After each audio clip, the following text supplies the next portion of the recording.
হরে কৃষ্ণ। ষটতিলা একাদশী 6ই ফেব্রুয়ারি 2024 খ্রিস্টাব্দের মঙ্গলবার ষটতিলা একাদশী পালন করতে হবে। মাঘ মাসের কৃষ্ণপক্ষের একাদশী ব্রত ষটতিলা একাদশী। কেন এই একাদশীর নাম হয়েছে ষটতিলা? ষট মানে হলো 6 আর তিলা মানে হলো তিল শব্দ থেকে এসেছে। তাই এই একাদশীতে তিল দানের অনেক মাহাত্ম্য রয়েছে। ষট মানে 6, তাই তিল দিয়ে যদি 6 প্রকার কাজ আপনি করেন তাহলে সর্ব পাপ থেকে মুক্ত হতে পারবেন। সেই 6 প্রকার কার্য কি কি? তিল শরীরে ধারণ করা এবং তিল দ্বারা স্নান করা, তিল দ্বারা ভগবানের অর্চনা করা, তিল কাউকে দান করা, তিল ভোজন করা এবং তিল দ্বারা পিতৃপুরুষের উদ্দেশ্যে তর্পণ করা। এই 6টি কার্য যদি কেউ ষটতিলা একাদশীতে করে তাহলে তার সর্ব পাপ ক্ষয় হয়। তিল দ্বারা এই 6টি কার্য করা হয় বলে এটির নাম হয়েছে ষটতিলা একাদশী। তিল কিন্তু পঞ্চ রবি শস্যের অন্তর্ভুক্ত, তাই শুধুমাত্র এই ষটতিলা একাদশীতে তিল ভোজনের বিধি শাস্ত্রে রয়েছে, অর্থাৎ বাকি সকল একাদশীতে তিল বর্জন। এই একাদশীতে তিল ভোজন বাধ্যতামূলক নয়, কিন্তু তিল দান করবেন শুদ্ধ বৈষ্ণবকে দান করতে পারেন। এই ক্ষেত্রে কোন তিল ব্যবহার করবেন, সাদা তিল নাকি কালো তিল? শাস্ত্রে বলা হয়েছে কালো তিল অতি উত্তম। ভোরে শয্যা ত্যাগ করে শুচিশুদ্ধ হয়ে শ্রীহরির মঙ্গল আরতিতে অংশগ্রহণ করতে হয়। শ্রীহরির পাদপদ্মে প্রার্থনা করতে হয়, হে শ্রীকৃষ্ণ, আজ যেন এই মঙ্গলময়ী পবিত্র একাদশী সুন্দরভাবে পালন করতে পারি, আপনি আমাকে কৃপা করুন। আর একাদশীর সংকল্প মন্ত্র উচ্চারণ করে ভগবানের চরণে তুলসী পাতা অর্পণ করে সংকল্প করতে হয়। সংকল্প মন্ত্র স্ক্রিনে দেওয়া হলো।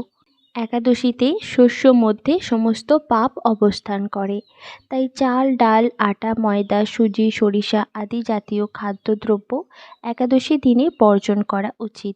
নির্জলা উপবাসে অসমর্থ ব্যক্তি জল, দুধ, ফলমূল এমনকি আলু, পেঁপে, কলা, ঘিয়ে বা বাদাম তেল অথবা সূর্যমুখী তেলে রান্না অনুকল্প প্রসাদ রূপে গ্রহণ করতে পারেন। রবি শস্য যেমন ধান, গম, ভুট্টা, ডাল ও সরিষা ও সয়াবিন তেল অবশ্যই বর্জনীয়। একাদশীতে উপবাস অত্যন্ত গুরুত্বপূর্ণ, তবে কেবল অনাহারে উপবাস করাটাই মুখ্য উদ্দেশ্য নয়। মুখ্য উদ্দেশ্য হচ্ছে গোবিন্দ বা শ্রীকৃষ্ণের প্রতি অধিক শ্রদ্ধা ও প্রেম পরায়ণ হওয়া। উপ মানে নিকটে, বাস মানে অবস্থান করা, অর্থাৎ শ্রীহরির নিকটে অবস্থান করা। একাদশীর দিন উপবাস করার মুখ্য উদ্দেশ্য হচ্ছে শারীরিক আবশ্যকতাগুলি খর্ব করে ভগবানের মহিমা কীর্তন এবং অন্যভাবে ভগবানের সেবা করে সময়ের সৎ ব্যবহার করা। শ্রী চৈতন্য মহাপ্রভু তার লীলাবিলাসের প্রথম থেকেই একাদশী ব্রত পালনের প্রথা প্রবর্তন করেছিলেন। শ্রীলজীব গোস্বামী তার ভক্তি সন্দর্ভে স্কন্দপুরাণ থেকে উদ্ধৃতি দিয়ে বলেছেন, যে মানুষ একাদশীর দিন শস্যদানা গ্রহণ করে সে তার পিতা, মাতা, ভাই ও গুরু হত্যাকারী। সে যদি বৈকুণ্ঠ লোকেও উন্নীত হয় তবুও তার পতন হয়। একাদশীর দিন ভগবানের জন্য সব কিছু রন্ধন করা যায়, এমনকি অন্ন, ডালও, কিন্তু সেই অন্নপ্রসাদ সেই দিন গ্রহণ করা উচিত নয়। সেই প্রসাদ পরের দিন গ্রহণ করার জন্য রেখে দেওয়া যেতে পারে। এবার শ্রবণ করুন ষটতিলা একাদশী ব্রত মাহাত্ম্য। মাঘ মাসের কৃষ্ণপক্ষের ষটতিলা একাদশীর মাহাত্ম্য ভবিষ্যোত্তর পুরাণে বর্ণিত আছে।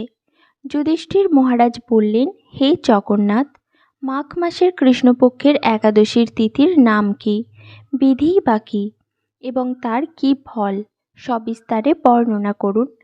তদুত্তরে ভগবান বললেন, হে রাজন, এই একাদশী ষটতিলা নামে জগতে বিদিত।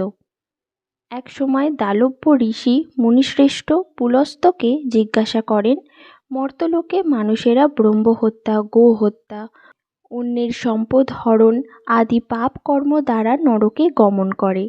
যাতে তারা নরক গতি থেকে রক্ষা পায়, তা যথাযথভাবে আমাকে উপদেশ করুন। অনায়াসে সাধন করা যায় এমন কোনো কাজের মাধ্যমে যদি তাদের এই পাপ থেকে উদ্ধারের কোনো উপায় থাকে তবে তা বলুন।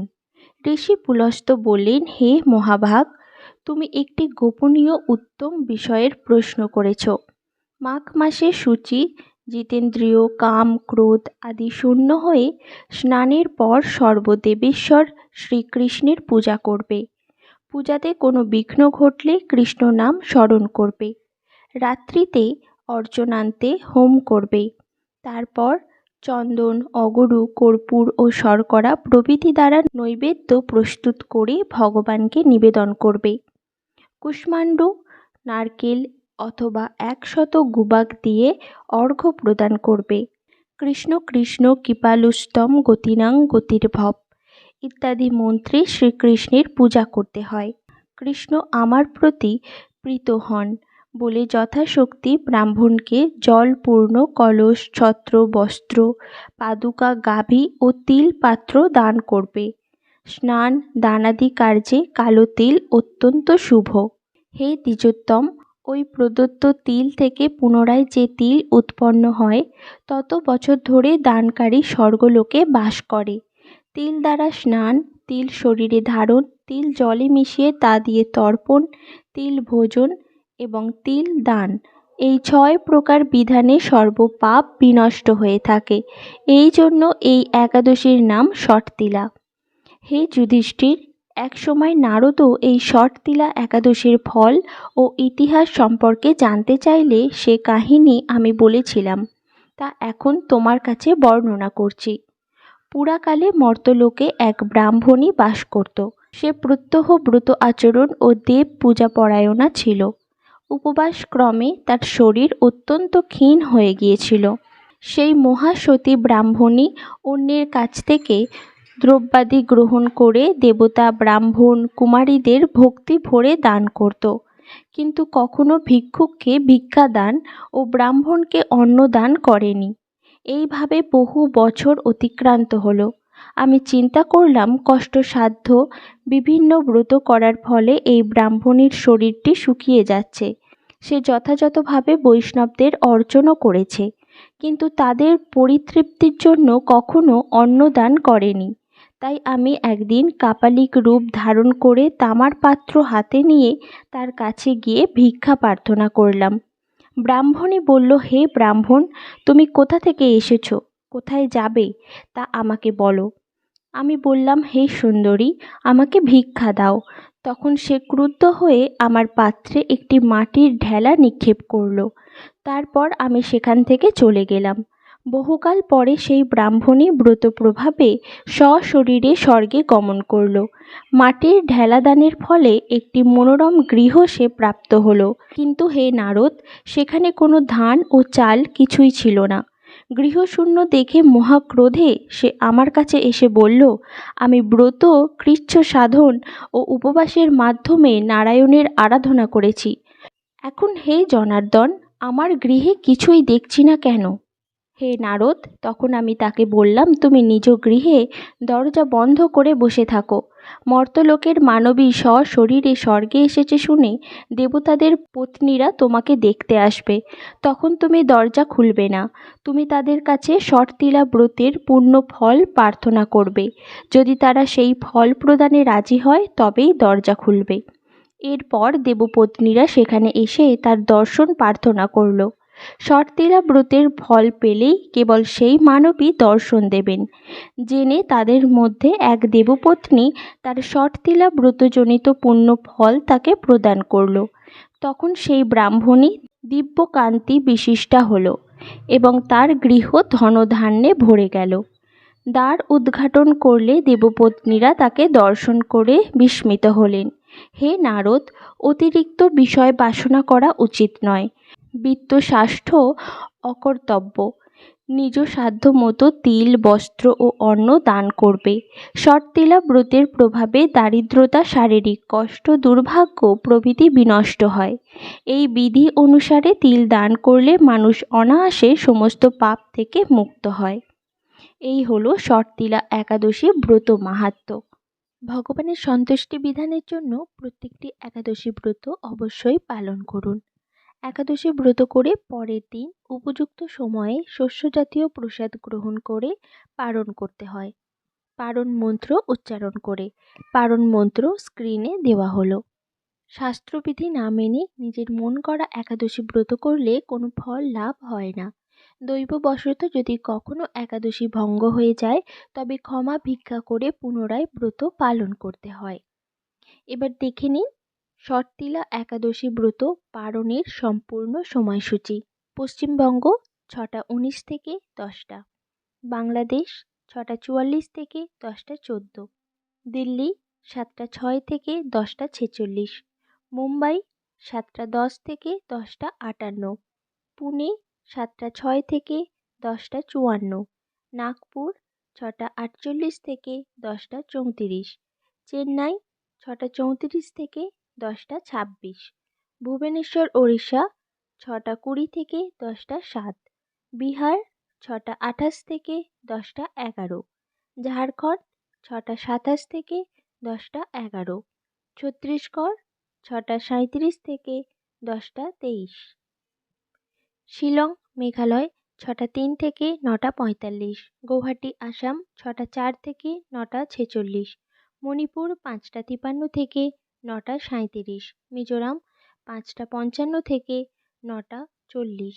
সিকিম 6টা 19 থেকে 9টা 59, বৃন্দাবন 7টা 2 থেকে 10টা 43, ব্যাঙ্গালোর কর্ণাটক 6টা 44 থেকে 10টা 37, হায়দ্রাবাদ তেলেঙ্গানা 6টা 46 থেকে 10টা 35, আগরতলা ত্রিপুরা 6টা 3 থেকে 9টা 47, গুজরাট 7টা 21 থেকে 11টা 6, কেরালা 6টা 47 থেকে 10টা 41, পাঞ্জাব 7টা 17 থেকে 10টা 54, রাজস্থান 7টা 15 থেকে 10টা 56, মধ্যপ্রদেশ 6টা 52 থেকে 10টা 37, উত্তরপ্রদেশ 6টা 48 থেকে 10টা 29, হরিয়ানা 7টা 11 থেকে 10টা 50, নাগাল্যান্ড 5টা 53 থেকে 9টা 35, বিশাখাপত্তনম অন্ধ্রপ্রদেশ 6টা 27 থেকে 10টা 16,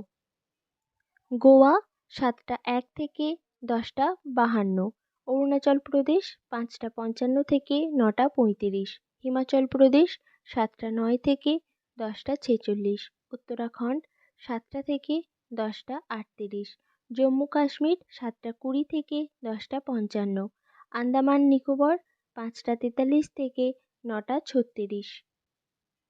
এই হলো শর্তিলা একাদশী ব্রত পালনের সম্পূর্ণ সময়সূচি। একাদশী তিথি সকল অভীষ্ট প্রদানকারী। এই ব্রত পালন করার ফলে সমস্ত পাপ বিনষ্ট হয় এবং সর্ব সৌভাগ্যের উদয় হয়। সর্বোপরি তা ভগবান শ্রীকৃষ্ণের প্রীতি বিধান করে এবং তার শ্রীপাদপদ্মে শুদ্ধ ভক্তি লাভ করতে সহায়তা করে। হরে কৃষ্ণ, রাধে রাধে। সকলে ভালো থাকুন, সুস্থ থাকুন।